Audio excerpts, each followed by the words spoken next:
तर स्वागत करतो पुन्हा एक तुमचं नवीन व्हिडिओमध्ये. तर जसं तुम्हाला इकडे आवाज ऐकू येत असेल, हा आवाज आहे मोर्चाचा, म्हणजे हा आवाज आहे ग्रुपचा, हा आवाज आहे स्टुडंटचा.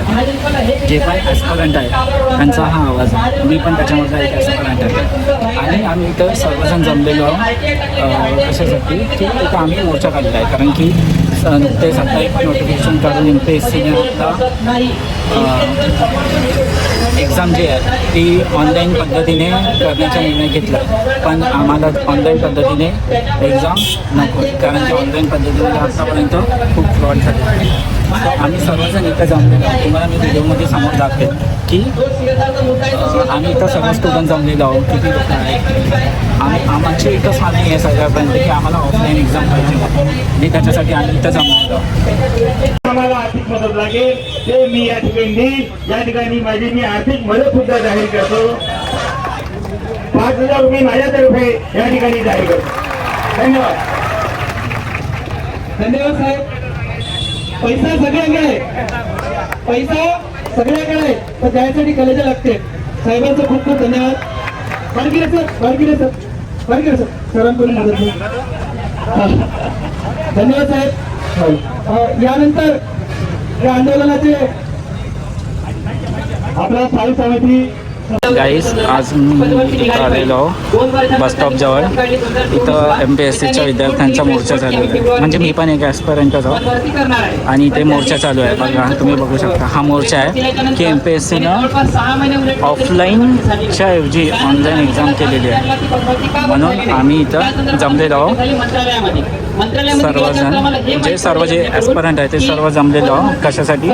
तर एक्झाम ऑफलाईन व्हायसाठी. ऑनलाईनचा निर्णय सरकारने रद्द करावा करून, कारण की ऑनलाईनमध्ये खूप फ्रॉड होतात आणि ऑफलाईनमध्ये MPSCमध्ये आत्तापर्यंत कधी फ्रॉड झालेला नाही. म्हणून आम्ही इथं सर्वजण आंदोलन करायसाठी जमा झालेलो आहोत.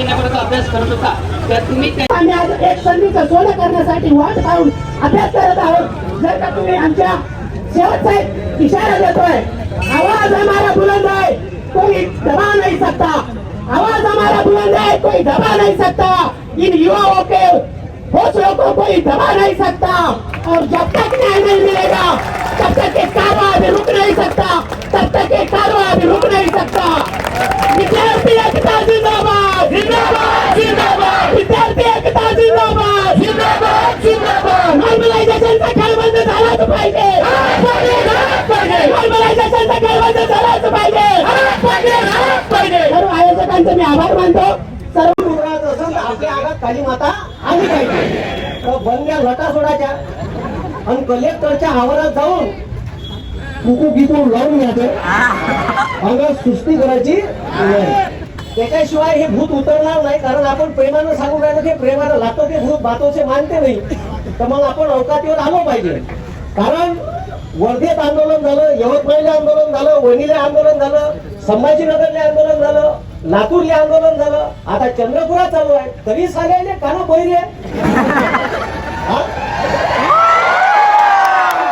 म्हणजे यायनं अक्षरशः डोळ्यावर पट्टी बांधून घेतली आहे आणि कानात डोळे पुचकून घेतली आहे का यायला एखाद्या कानाच्या चांगल्या डॉक्टरकडे न्याय लागते. म्हणजे सरकारमधल्या सर्वच लोकांनी न्याय लागते का असं मला वाटून राहिलं. आणि अनेक वेळा गेल्यावर काही लोक म्हणते राजकीय बोलायचं नाही. अगं राजकारण्यासोबतच पंगा आहे आपला. आपला पंगा कोणासोबत? राजकारण्यासोबत. तुमची MPSCची परीक्षा ऑनलाईन गेली तर ह्या निर्णय का एकट्या MPSCच्या अध्यक्षाने घेतला असेल का? नाही. एवढे पॉवर आहे का त्याने? नाही. त्याने मागून मच्छीची गाडी लावणार. ठीक आहे, हे तुम्ही समजून घ्या. आणि ते सत्तेतले लोक असतात.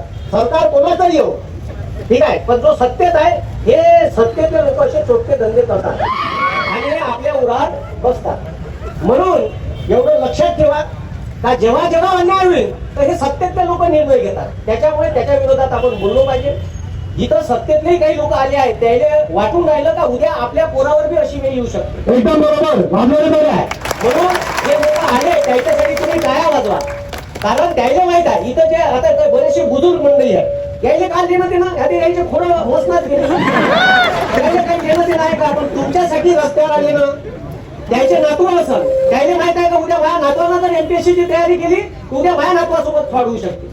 म्हणून हे लोक आले आहेत आणि म्हणून विद्यार्थी एकता जिंदाबाद जिंदाबाद जिंदाबाद विद्यार्थी एकता जिंदाबाद जिंदाबाद जिंदाबाद लढेंगे जीतेंगे अरे लढेंगे जीतेंगे अरे लढेंगे जीतेंगे एमपीएससी परीक्षा ऑफलाईन झालीच पाहिजे एमपीएससी परीक्षा ऑफलाईन झालीच पाहिजे सर्व स्पर्धा परीक्षा ऑफलाईन झाल्याच पाहिजे पोलीस भरतीमध्ये 5 वर्ष कारण की ऑनलाईनमध्ये आत्तापर्यंत खूप फ्रॉड झालेला आहे तलाठी भरती म्हणा किंवा मग TCSने घेतलेल्या ज्या एक्झाम आहेत आता आणि सध्याच आत्ता TETचा पेपर झाला आहे त्याच्यामध्ये पण तो पेपर फुटलेला आहे. सो आमची एकच मागणी आहे सरकारपर्यंत की आम्हाला ऑफलाईन एक्झाम असेल आणि आत्तापर्यंत ऑफलाईन एक्झाममध्ये एक पण फ्रॉड झालेला नाही. मग यांनी का बरं ऑनलाईन केली हेच नाही त्यांनी रिझन पण बरोबर सांगून नाही राहिलं. सो आमची एकच मागणी आहे की एक्झाम आम्हाला ऑफलाईन हवी त्यासाठी आम्ही इथे सर्वजण जमलेलो आहोत. तर आता बघू आणि आम्हीच नाही प्रत्येक जिल्ह्यामध्ये सर्व स्टुडंट जेवढे पण ॲस्पिरंट आहेत तेवढे पण प्रत्येक जिल्ह्यामध्ये एकत्र येऊन त्यांनी मोर्चा काढून राहिलेला आहे.